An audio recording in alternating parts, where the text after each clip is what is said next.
Are you ready to learn why this video right here has had nearly 3.5 million views since it was uploaded? Well, in today's video, I'm going to share with you some of the tips and techniques that went into the mix and also the thinking behind how to win at the YouTube algorithm so you can apply some of these techniques to your next video mix. This is a direct sneak peek inside our DJ Hub, where there are plenty more mix breakdowns, tutorials, offers, tech hacks, community groups, and much more inside. So let's take a look at this video in depth. I'm going to talk you through all the skills that went into it and all the thinking behind it. And at the end of this video, I'm going to share with you a bit more about how you can get involved in the DJ Hub. Let's get stuck in. So first of all, before I start it, just because there is so much going on, the first track that I've used here is a Major Lazer one. It was a popular one at the time. And it's really good because there's melodic notes at the start of the track that you can basically finger drum and rejuggle to create a new pattern. And then taking it from there, what I've done is made a new pattern in the intro, finger drummed it in a new way, then activated the one beat loop that I've got saved in the hot queue. And then I've got the pitch effect where I pitch the one beat loop up and then create a build up out of it. So again, there's so much happening just with, 5 seconds of music, but I'm extending that 5 seconds of music and creating a whole new track out of those 5 seconds of music and those few notes by using the performance features and the effects that are available. So this is something that, it has to be performed. You can't just download a track and it be like this. It's remixed live on the spot. So let's take a listen.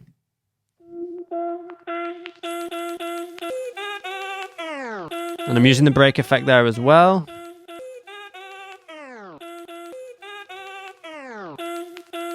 There we have the loop. Now I'm pitching it up using the time and it pitches, it gets higher and higher. I've got the noise effect on the soundcore effects. It creates a build-up.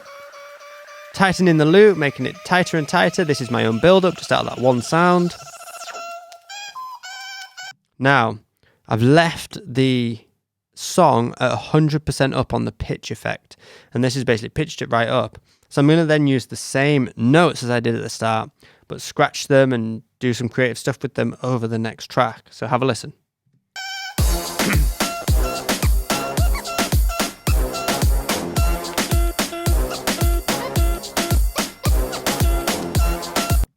So here is another creative trick. I'm scratching that one note. It's a melodic note. I'm scratching it in. But what I'm doing with my right hand is I'm knocking the pitch effect on and off. So I'm taking that one note and I've pitched it up, scratch a pattern, pitch it down, scratch the same pattern, and back and forth.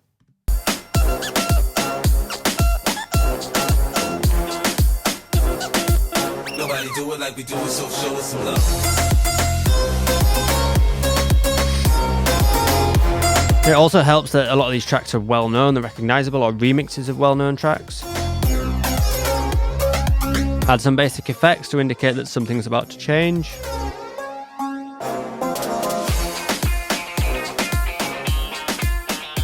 Here we've got Red Hot Chili Peppers coming in. It's a bootleg of it, a remix of it. And that was just a basic mix. I just got straight into it with the hot cues.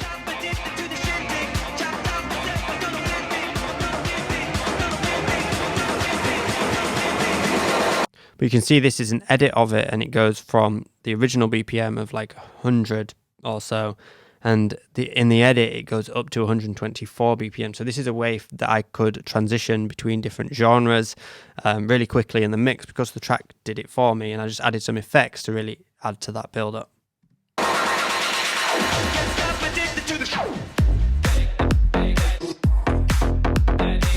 Now the next track is a bootleg of Sean Paul Get Busy.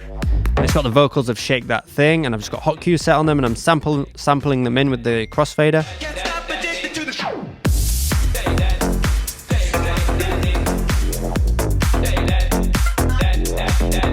Now when you've got vocals like this, it's all just about creating patterns. So I'm doing shake that thing, and it turns it more into a house style of vocal sample, which works over the 124 beat track. Now, obviously the track is just a remix of it anyway, of Sean Paul, but if I just played Shake That Thing, and there's not much to it. So again, it's a video mix. I'm getting creative with the hot cues and making it stand out a bit more by just juggling those words around with a bit of finger drumming.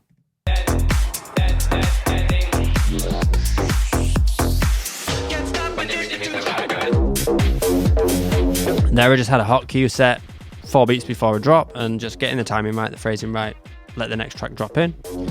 Here I'm using the slip loop effect, so I'm basically looping a section of the new track, the Shake That track, and as it loops, I'm just adding some of the guitar stabs on the other side. Again, it's all just performance-based, it's just doing things with the music that's creative and interesting to watch and listen to.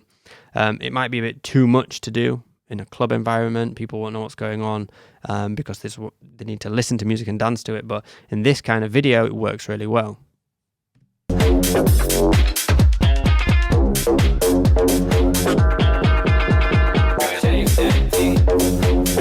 You can see I've got my hot cues on that track previously. I had them all on different notes of the guitar and it was easy to just play them in different orders. Here we're doing some hi-hat mixing in, that's what I call it. So we're just sampling in the hi-hat of the track and then going for a basic blend and transition across between the two tracks.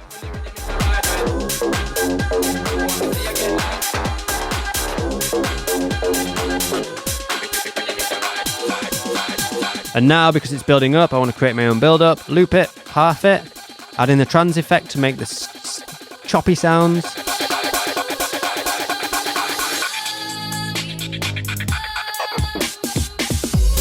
And that trans effect, I was turning it on and off. I think it was on a quarter of a beat. So it was chopping it every quarter of a beat. And then I'd turn it off for a bar, on for a bar, off for a bar, or for a couple of beats. And it just creates this pattern of like chop, chop, chop, chop, play, play, play, play, chop, chop, chop, chop, play, play, play, play.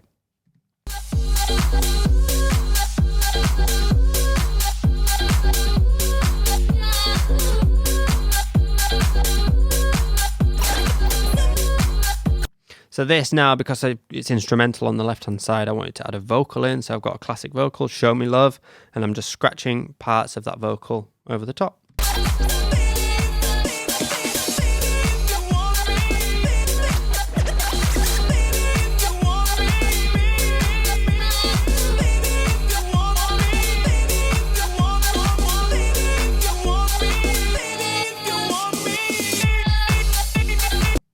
So I did that for 8 bars or so. I've got hot cues set on different parts of Show Me Love, sampled them in, scratch, scratch, scratch.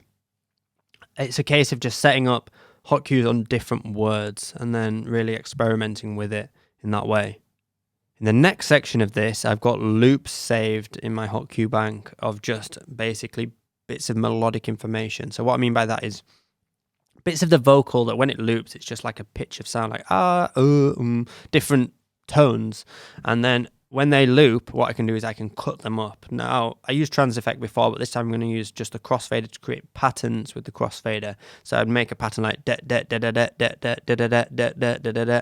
And if you've just got a note going and you're chopping it up going and you're chopping it up in that way. So let's have a listen. And obviously I've got a few different ones saved here, so I can create a pattern out of them and make my own sampled phrase that stands by itself, and it's just creative on the equipment.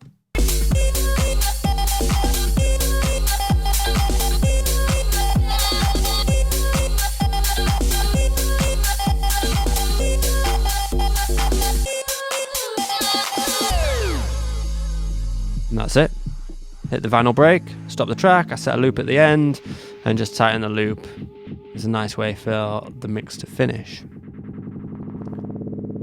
Okay, a lot going on in there, I know. So the real key takeaways, I think, from the 4 minutes of all that madness that was happening is the track preparation was absolutely key in this instance. A lot of the performance skills that I applied during the mix came from a lot of hot cue play, a lot of finger drumming, a lot of getting used to juggling different parts of the track with your hot cues.